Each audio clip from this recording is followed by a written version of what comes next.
Hi friends. അപ്പോൾ നമ്മൾ കഴിഞ്ഞ വീഡിയോയിൽ പറഞ്ഞ പോലെ നമ്മുടെ ഇന്നത്തെ വീഡിയോ എന്ന് പറഞ്ഞു കഴിഞ്ഞാൽ പോച്ചർ എന്ന് പറഞ്ഞ ആമസോൺ സീരീസിൻ്റെ റിവ്യൂ ആണ്. അപ്പോൾ അതിന് കിടക്കണേക്കാൾ മുമ്പേ ഇന്നത്തെ സമകാലിക പ്രശ്നങ്ങളിൽ ഒന്നാണ് ആന. ഈ പോച്ചർ എന്ന് പറഞ്ഞു കഴിഞ്ഞാൽ ആനവേട്ട, പോച്ചിങ് ഒക്കെ പറഞ്ഞ ആനവേട്ട എന്നൊക്കെയാണ് അർത്ഥം. അപ്പോൾ ഇന്നത്തെ നമ്മുടെ കേരളത്തിൽ പ്രത്യേകിച്ച് നമ്മൾ ഒരുപാട് കണ്ടിട്ടുണ്ട്. നമ്മൾ ഈ ആനകളുടെ വിഷയം ഒരുപാട് പ്രശ്നമായിട്ട് വരുന്നത് നമ്മൾ കണ്ടിട്ടുണ്ട്. കാട്ടാന നാട്ടിലിറങ്ങി ഒരുപാട് പ്രശ്നങ്ങൾ ഉണ്ടാക്കുന്നതും മറ്റും ഒരുപാട് നമ്മൾ കേട്ട് അറിയുന്നുണ്ട്. അത് ഈവൻ ടൗണുകളിലേക്ക് വരെ ആന ഇറങ്ങി വരുന്നൊരു സിറ്റുവേഷൻ നമ്മളിപ്പോൾ കാണുന്നുണ്ട്. അപ്പോൾ ആ ഒരു സിറ്റുവേഷനിലും കൂടിയാണ് ഞാൻ ഈ പോച്ചർ എന്ന് പറഞ്ഞ സീരീസ് കണ്ടത്. ഇത് കണ്ടിട്ട് എൻ്റെ മനസ്സിൽ ഒന്ന് രണ്ട് കാര്യങ്ങൾ വന്നിട്ടുണ്ട്. അത് ഞാൻ അവസാനം പറയാം. അപ്പോൾ എന്തായാലും നമുക്ക് ഫസ്റ്റ് റിവ്യൂയിലേക്ക് കിടക്കാം. കഴിഞ്ഞ വീഡിയോയിൽ പറഞ്ഞ മാതിരി ഫസ്റ്റ് റിവ്യൂയിലേക്ക് കിടക്കാം. കഴിഞ്ഞ വീഡിയോ എൻ്റെ ഫസ്റ്റ് വീഡിയോ ആണ്. അത് കാണാത്തവരാരെങ്കിലും ഉണ്ടെങ്കിൽ ഞാൻ അതിൻ്റെ ലിങ്ക് ഡിസ്ക്രിപ്ഷനിൽ കൊടുത്തേക്കാം. നിങ്ങളൊന്ന് പോയി കണ്ടുവരും. അടിപൊളി വീഡിയോ ആണ്. ഓക്കെ. സോ ഫ്രണ്ട്സ്, പോച്ചർ എന്ന് പറഞ്ഞ മൂവി അല്ലെങ്കിൽ സീരീസ്, വെബ് സീരീസ്, മൂവി അല്ല വെബ് സീരീസ്. IMDb 7.7 റേറ്റിംഗ് കൊടുത്തിട്ടുണ്ട് പോച്ചറിന്. അപ്പോൾ നിങ്ങൾ സ്ക്രീനിൽ കാണുന്നുണ്ടോ എന്ന് എനിക്കറിയില്ല, നിങ്ങൾക്ക് സ്ക്രീൻ വ്യക്തമാണോ എന്ന് അറിയില്ല. അപ്പോൾ IMDb 7.7 റേറ്റിംഗ് കൊടുത്ത ഒരു സീരീസാണ് പോച്ചർ എന്ന് പറയുന്നത്. ടോട്ടൽ 8 എപ്പിസോഡ് ഉണ്ട്. 2024 ആമസോൺ പ്രൈമിലാണ് ഇത് എയറായിരിക്കുന്നത്. ഞാൻ ടോട്ടൽ 8 എപ്പിസോഡും കണ്ടു. നിങ്ങൾക്ക് വേണ്ടി ഞാൻ വേണമെച്ചാൽ ട്രെയിലർ ഒന്ന് പ്ലേ ചെയ്യാം. അത്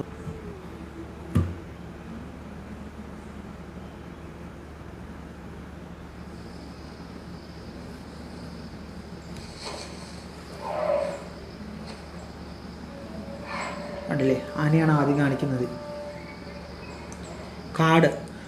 ഒരു മൃഗത്തിനെ കാണിക്കാതെ ഒരു സീൻ പോലും കടന്നു പോകുന്നില്ല അതിൽ.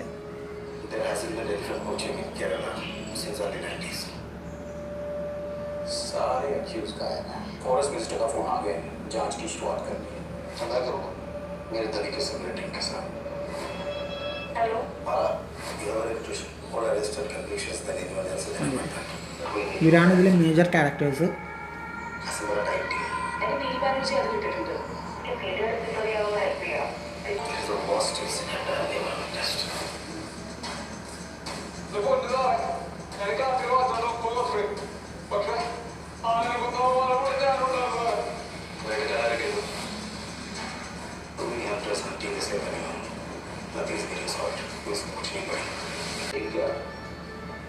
Sir, 1 crore crores.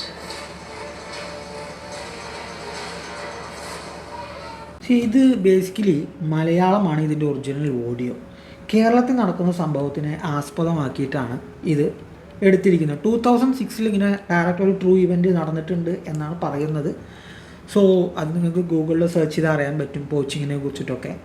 ഇതിൻ്റെ മെയിൻ ലീഡ് ഫീമെയിൽ ചെയ്തിരിക്കുന്നത് നിമിഷ സജയനും മെയിൽ ചെയ്തിരിക്കുന്നത് റോഷൻ മാത്യു ആണ്. ഇതിൻ്റെ ഒരു മെയിൻ ക്യാരക്ടർ എന്ന് പറയാൻ നിമിഷേനെ തന്നെയാണ് പറയേണ്ടത്. നിമിഷയുടെ പെർഫോമൻസ് വാസ് വെരി ഗുഡ്, അടിപൊളിയായിട്ടുണ്ടായിരുന്നു. ആൻഡ് ഇതിൻ്റെ ക്യാമറ ചലിപ്പിച്ചാണ് ഈസ് എക്സ്ട്രീംലി ഗുഡ്. അത് പറയാതിരിക്കാൻ പറ്റില്ല. കാരണം എന്താ വെച്ചാൽ എന്താ പറയുക, വൺ ഓഫ് ദ ബെസ്റ്റ് എന്ന് തന്നെ പറയാം. കാരണം ഓരോ ഫ്രെയിമും ആ കാടിൻ്റെ ഭംഗി, ഓരോ ഫ്രെയിം തുടങ്ങുമ്പോഴും ആ കാടും ആ കാടിലെ ഏതെങ്കിലും ഒരു മൃഗവും വെച്ചിട്ടാണ് തുടങ്ങുന്നത്. പാമ്പിനെ കാണിക്കുന്നുണ്ട്, പുലിനെ കാണിക്കുന്നുണ്ട്. ഈവൻ VFX ആയിക്കോട്ടെ, എങ്ങനെയാണെങ്കിലും സിനിമോട്ടോഗ്രാഫിയും ക്യാമറയും ഹാൻഡിൽ ചെയ്ത ആൾക്കാർ ഇറ്റ്സ് എക്സ്ട്രീംലി ഗുഡ്. ഒരു മൂവി ചെയ്യുന്ന മാതിരി തന്നെ ചെയ്ത് വെച്ചിട്ടുണ്ട്. ഇത് കഷ്ണമായിട്ട് കിടക്കുന്നു എന്ന് മാത്രം. സീരീസാണ്. ഈ TV സീരിയൽ മാതിരിയല്ല. വെബ് സീരീസിനെ കുറിച്ച് അറിയുന്ന ആൾക്കാർക്ക് നിങ്ങൾക്ക് എല്ലാവർക്കും അറിയാം. This is entirely Malayalam audio available ആണ്, തമിഴ് ഓഡിയോ അവൈലബിൾ ആണ്, ഹിന്ദി ഓഡിയോ അവൈലബിൾ ആണ്, ഇംഗ്ലീഷിലും അവൈലബിൾ ആണ്. സോ ഒന്ന് ട്രൈ ചെയ്ത് നോക്കുക. ആലിയ ഭട്ട് ഈ സീരീസ് കണ്ട നിമിഷ സജയനെ കുറിച്ച് വളരെ നല്ലൊരു അഭിപ്രായം പറഞ്ഞിരുന്നു. അതതിൻ്റെ പ്രൊഡ്യൂസറാണെന്ന് മാത്രം വിചാരിച്ചിട്ടല്ല. നിമിഷ ഇതിൽ നല്ലപോലെ ആക്ട് ചെയ്തിട്ടുണ്ട്, അടിപൊളിയായിട്ടുണ്ട്. അതേമാതിരി തന്നെ കനി കുസൃതി നന്നായിട്ട് ചെയ്തിട്ടുണ്ട്, മലയാളികൾക്ക് അറിയുന്നത്. ദിവ്യേന്ദു ഭട്ടാചാര്യ നിങ്ങൾക്ക് അറിയുമോ എന്നറിയില്ല. ഹിന്ദിയിൽ ഒരുപാട് സീരീസിൽ പത്താലോകിലൊക്കെ വന്ന് ഭയങ്കര ഫേമസ് ആയ ആളാണ്. പിന്നെ ഒരുപാട് സീരീസ് ഉണ്ട് അദ്ദേഹത്തിൻ്റെ. സീരീസ് ബേസിക്കലി എന്താണെന്ന് അറിയോ, 2006 ഒരു വാച്ചർ വന്നിട്ട്, ഇത് ബ്ലൂപ്പറാണെന്ന് അറിയാം, പക്ഷെ നിങ്ങൾ ബ്ലൂപ്പർ ആണെങ്കിൽ പോലും നിങ്ങളിത് അറിഞ്ഞിട്ട് നിങ്ങൾ കാണുമ്പോൾ കുറച്ചും കൂടി ഒരു രസം ഉണ്ടായിരിക്കും എനിക്ക് തോന്നുന്നു. ഇത് ബ്ലൂപ്പർ ആയതിന് സോറി പറയുകയാണ് ഞാൻ ആദ്യം തന്നെ. അപ്പോൾ 2006 ഒരു ഫോറസ്റ്റ് വാച്ചർ, വെറും ഒരു പാവം വാച്ചർ വന്നിട്ട് പറയുകയാണ്, എനിക്കിനി സഹിക്കാൻ പറ്റുന്നില്ല, അവർ ആനകളെ കൊന്നുകൊണ്ടിരിക്കുകയാണ്, ഞാനതിന് കൂട്ടുനിന്നു എന്നുള്ള ഒരു മൊഴിയിൽ തുടങ്ങുന്ന ഈ കേസ് പിന്നെ പോയി നിൽക്കുന്നത് ഇതിൻ്റെ എക്സ്ട്രീം ലെവലുകളിലാണ്. ആ എക്സ്ട്രീം ലെവലിൽ എന്തൊക്കെയുണ്ട് വെച്ചാൽ കാടുണ്ട്, വന്യമൃഗങ്ങളുണ്ട്, കാടിനേക്കാളും വന്യമൃഗങ്ങളെക്കാളും ക്രൂരമായ മനുഷ്യന്മാരുണ്ട്. ഓക്കെ, ഈച്ച് എപ്പിസോഡിൽ എന്തെങ്കിലും ഒരു സ്പെഷ്യൽ അവർ ക്രിയേറ്റ് ചെയ്ത് വെച്ചിട്ടുണ്ട്. നിങ്ങൾക്ക് കണ്ടിന്യൂസ് ആയിട്ട് വാച്ച് ചെയ്ത് സസ്പെൻസ് ത്രില്ലർ എന്നൊക്കെ പറഞ്ഞു കഴിഞ്ഞാൽ ഇത് തന്നെയാണ്. കണ്ടിന്യൂസ് ആയിട്ട് നമുക്ക് വാച്ച് ചെയ്ത് പോകാൻ തോന്നും. പ്രത്യേകിച്ച് ആനകളെയൊക്കെ ഇഷ്ടപ്പെടുന്ന, മൃഗങ്ങളെയൊക്കെ ഇഷ്ടപ്പെടുന്ന ആൾക്കാർ ഒരിക്കലെങ്കിലും ഈ സീരീസ് കണ്ടിരിക്കണം. കാരണം എന്താ വെച്ചാൽ കാട്ടിൻ്റെ ഉള്ളിലെ അവരുടെ ആവാസ വ്യവസ്ഥയെ നമ്മൾ പോയി അറ്റാക്ക് ചെയ്യുന്നില്ല എന്നാണ് പലപ്പോഴും പലരും വിചാരിക്കുന്നത്. നമ്മുടെ നാട്ടിൽ ഇപ്പോഴും അതൊക്കെ നടക്കുന്നുണ്ട് എന്നുള്ളത് കാണിച്ചു തരുന്ന ഒരു സീരീസാണ്. അല്ലെങ്കിൽ ഇത് നടന്നിട്ടുണ്ടായിരുന്നു, അതിൻ്റെ പരിണിത ഫലങ്ങളാണ് നമ്മളിപ്പോൾ അനുഭവിക്കുന്നത് എന്ന് വേണമെങ്കിൽ നിങ്ങൾക്ക് കരുതാം. അത് ആ കോൺട്രവേഴ്സി ഒന്നും ഞാൻ ഉണ്ടാക്കുന്നില്ല. പക്ഷെ പോച്ചർ എന്ന് പറഞ്ഞ സീരീസ് പറയുന്നത് കാടിലെ ആന എന്ന് പറഞ്ഞ മൃഗം മാത്രമല്ല, കാട് എന്താണ്, നമുക്ക് അതിൽ ആനയുടെ പ്രാധാന്യം എന്താണ് എന്ന് നമുക്ക് കറക്റ്റായിട്ട് പറഞ്ഞു തരുന്ന ഒരു സീരീസാണ് പോച്ചർ എന്ന് പറയുന്ന വെബ് സീരീസ്. പല എലിഫൻറ്റ് ബേസ്ഡ് മൂവീസും വന്നിട്ടുണ്ട്, പക്ഷേ ഈ സീരീസ് അതിന് എൻറ്റയർലി ഡിഫറെൻ്റ് ആണ്. കാരണം ഇതിലൊരു ത്രില്ലർ എലമെൻ്റ് ഉണ്ട്, ഇതിലൊരു ട്രൂ ഇവൻറ്റ് ബേസ്ഡ് ആയിട്ടുള്ള സ്റ്റോറി ഉണ്ട്. അതിൻ്റെ പെയിൻ അവർ ഓരോരോ ആക്ടേഴ്സ് അതിൻ്റെ ആ ക്യാരക്ടറിൻ്റെ പെയിൻ വളരെ വ്യക്തമായിട്ട് കൊണ്ടുവന്നിട്ടുണ്ട്. സോ കാര്യങ്ങളൊന്നും പറയുന്നില്ല, ഞാൻ പറഞ്ഞില്ല. ഇതിൻ്റെ ബേസിക്കലി സ്റ്റോറി കാട്, ആന, ആനവേട്ട.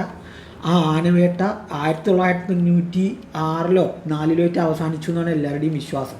അത് തിരിച്ചു 2006 കേരളത്തിൽ നടക്കുന്നുണ്ട് എന്ന് അറിഞ്ഞപ്പോൾ അതിൻ്റെ ഒരു മാർക്കറ്റ്, അതിൽ ഈ ആനയുടെ കൊമ്പ് വെച്ചിട്ട് ചില സാധനങ്ങൾ ഉണ്ടാക്കി വെച്ചത് കാണിക്കുന്നുണ്ട്. അതിൻ്റെ ബയേഴ്സ് ഇന്ത്യയിലുണ്ട് എന്ന് വരെ പറഞ്ഞിട്ടാണ് അവർ നിർത്തുന്നത്. അടുത്തൊരു സീസൺ വരുന്നുണ്ടായിരിക്കാം. സിനിമയായിട്ട് തന്നെയാണ്, അല്ലെങ്കിൽ സീരീസായിട്ട് തന്നെ കാണാം. ചില ബേസ്ഡ് ഓൺ ട്രൂ ഇവൻറ്റ്സ് എന്ന് പറയുമ്പോൾ നമ്മൾ അറിയാതെ ചിന്തിച്ചു പോവുകയാണ്, ഈ മൃഗങ്ങൾ കാട്ടിലും ജീവിക്കാനില്ല, നാട്ടിൽ വന്ന് ആക്രമണശക്തരാവുകയാണ്. അപ്പോൾ എന്ത് ചെയ്യണം എന്നറിയാത്തൊരവസ്ഥയുണ്ട് ഈ മൃഗങ്ങൾക്ക്.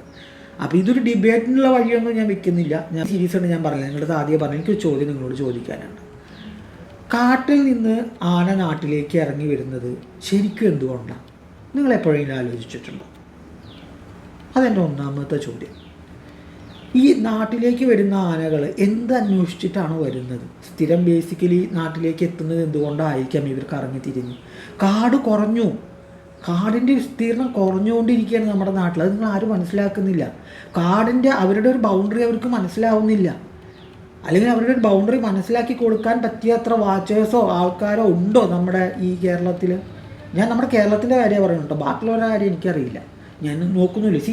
ഗോഡ്സ് ഓൺ കൺട്രി ആയ കേരളത്തിൽ നമ്മൾ ഈ പച്ചപ്പും ഹരിതാപിയൊക്കെ പറഞ്ഞ് നടക്കുന്ന നമ്മുടെ ഈ നാട്ടിൽ നമുക്ക് ആവശ്യമായിട്ടുള്ള ഫോറസ്റ്റ് ബീറ്റ് ഓഫീസേഴ്സും ആൾക്കാരുണ്ടോ എന്ന് നിങ്ങൾക്ക് തോന്നുന്നുണ്ടോ? എനിക്കറിയില്ല, എനിക്ക് തോന്നുന്നില്ല.